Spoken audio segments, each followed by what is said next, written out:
relax.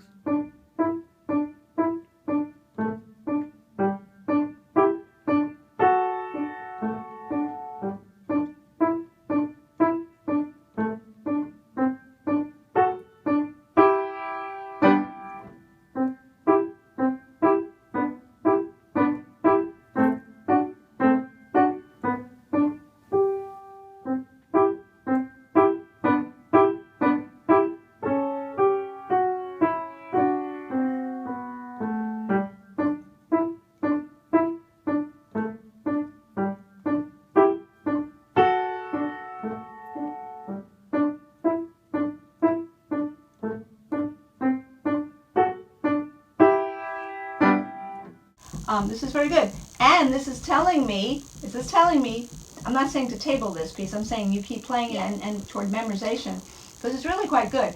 One thing you could have done slightly better is make the crescendo here, the first crescendo. Right, but the second time you did it, when you repeated, you got more crescendo. I'm trying to think. Yeah. Okay, yeah, here you got a really good crescendo. Remember, you did a wonderful crescendo. It's gradual, right?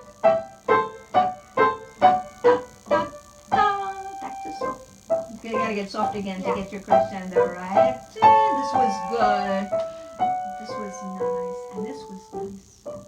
How you transition. He does a crescendo and then he makes it softer so that you get ready. This is a wonderful piece because it's sort of, you have to go into different mood states, right? You have to get the crescendo, you have to keep it in real control, because your staccato is excellent, really gorgeous. I'm very impressed. This Little Flower Girl of Paris is really nice, and the challenge in this piece is that left hand has got the melody, okay?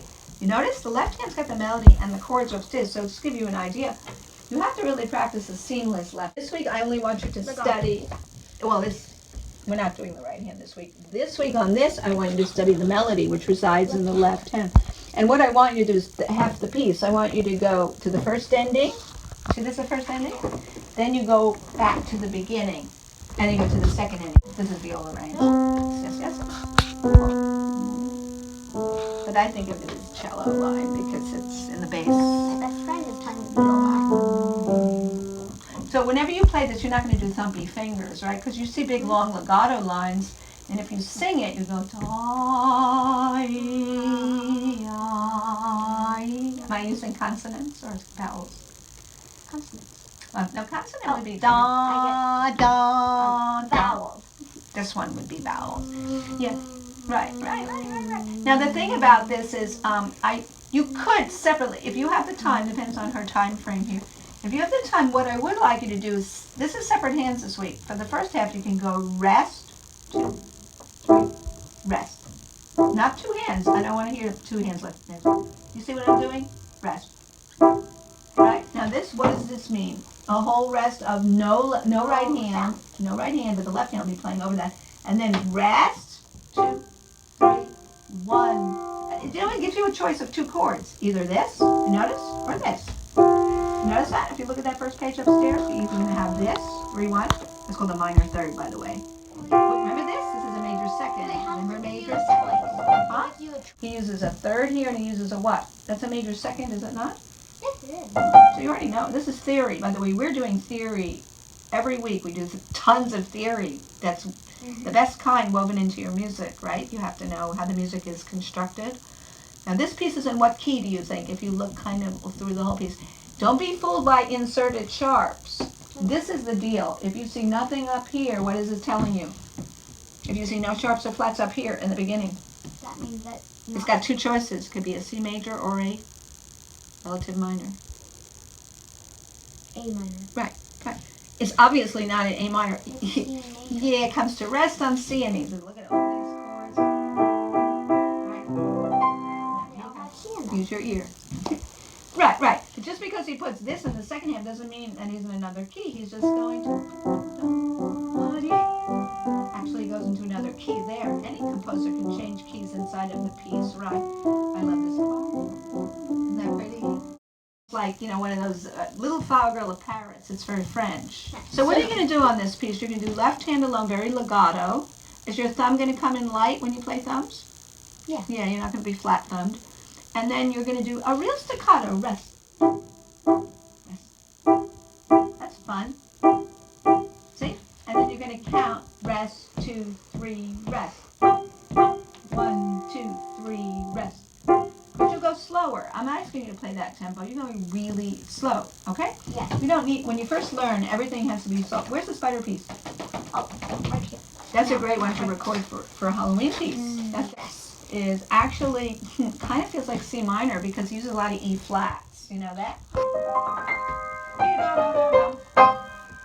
Because you wouldn't go. You go, right? Use a lot of E flats. He's already telling you this is not C major. It's the compressed down third note of the scale becomes minor. Whole step, half, whole, whole, right? She knows a lot of theory, more than most adults. Okay, so now when we play duet, what do? We share the bench.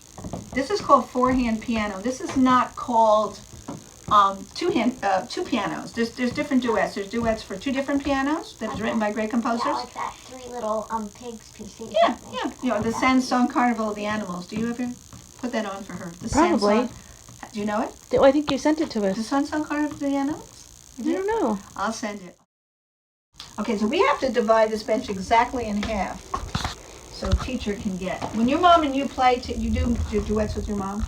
I haven't done them lately, but yes. I sometimes don't want her to play because she's so stiff that it makes me sad. Put that on recording. I'll put that in my blog. Yes. It makes me sad when she's so like stiff and I just don't. Teachers say, look, take your hands off the piano and let your arms just go dead weight. Sometimes okay? Sometimes or get one of those things. What is it? You know, the hairband thing. Oh yeah. Sometimes she's stiff up here somehow. I don't know how. I mean, when it's ready, I would think for this to make it spooky and it says quickly, I probably would play it like this.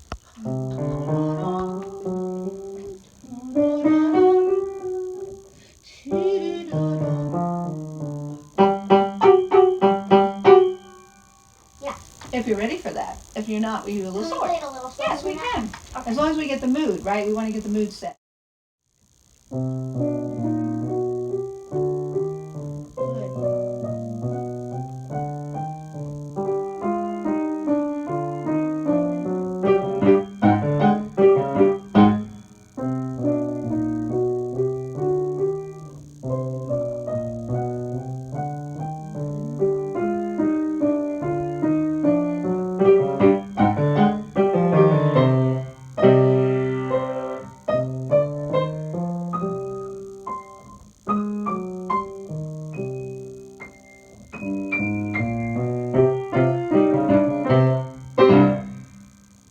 It was good. That was really good. Good. Yay! I like spooky pieces for some reason. It's good. It's good. I even think the beautiful thing is the rests were observed this week, which you really improved, and it makes a huge difference in the mood. That rest. Yeah, I started cleaning sometimes rest. I would start to play it, and then I was gonna oops, I didn't do the rest, and I was like here, and then I would just go back, and I would be like, oh, it's great. And the dynamic range you had was great because you had, you did your echoes. These echo phrases. These are called echo phrases, right? Because they do the same thing. They go up an octave each time, and they do the same thing. Yeah. And that helps you learn the piece quicker too. You go, hey, I'm doing the same thing in octave. Oh, and I'm doing the same thing in another octave. So you organize the structure of the piece. Let's finish up with the Russian piece. You like doing that? Yeah. Okay, I'll start with doing the teacher part. And what are we doing? We're doing yum.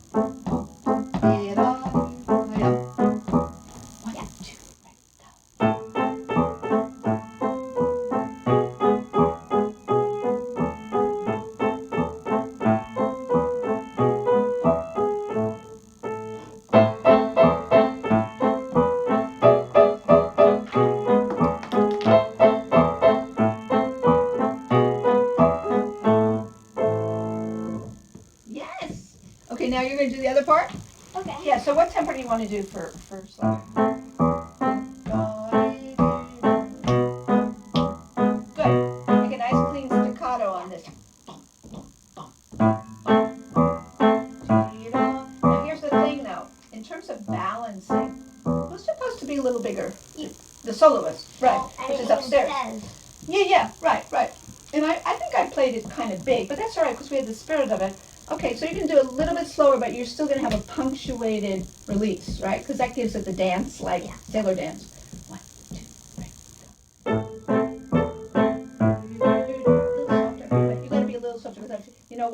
piano is weaker up here. Do you know that? Oh, This yeah, piano is okay. weaker and it's very heavy down there. So, right, this piano is very, very weak up here.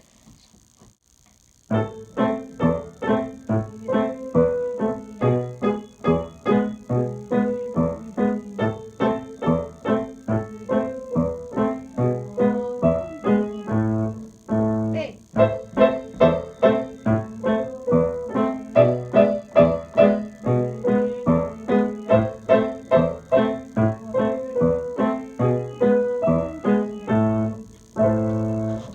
Excellent. Really good. I'm so proud of you. You can do both parts. Whoa, really good. Okay, now summertime polka you were going to memorize. Now when you go about memorizing, do you first use the music as the gold standard of the music? Yeah. Like what's everything you have to do, you know, with staccato, with tenuto notes, with crescendo to crescendo, with all those phrasing. Okay, so I think we decided bum, bum, ba-yum, bum, bum. It's more like a dance. Yeah, can you get this to float more this way? Wait a minute, can you get this to instead of, you don't need to do that, do you? Right, use your dead weight. Yeah, I think it's forte there.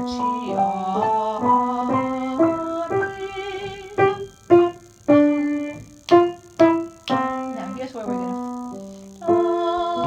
We're getting slower. We're getting slower. 2, 3, 4. Wait, get away from this. You know what I'm talking about? Yeah. Get away from counting with your wrist. Stay. 2, 3, 4. Bum, bum, bum, bum, bum. 1, 2, 1,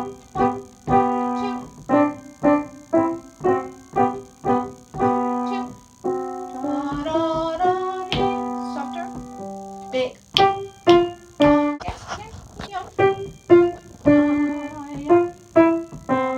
Roll, roll. And only thing you know, that thumb, remember we talked about the thumb being the feather finger? It really has to be lighter than the other fingers.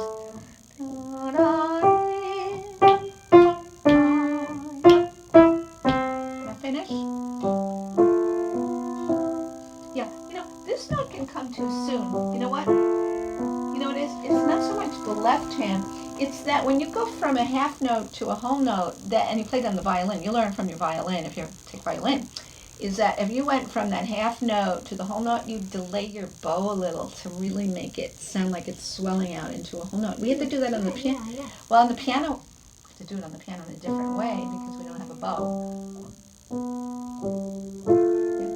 Yeah, it's not so much that. It's not so much that. It's the note before to the note after. Yeah. So watch.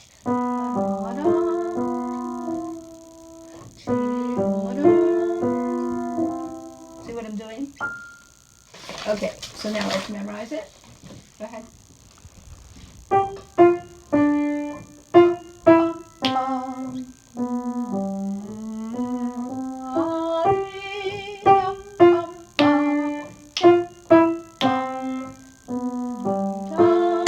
Keep your tempo.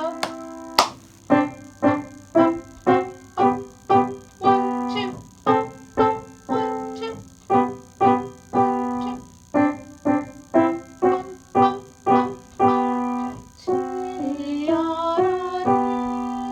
Tempo. Roll across from to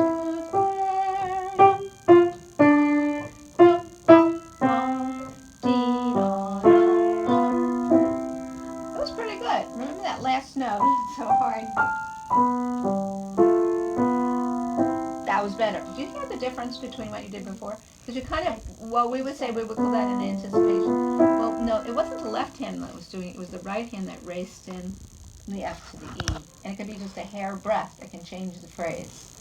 That's why I have to be super, super attentive with your ears. And guess what? Your ears are connected to your arms.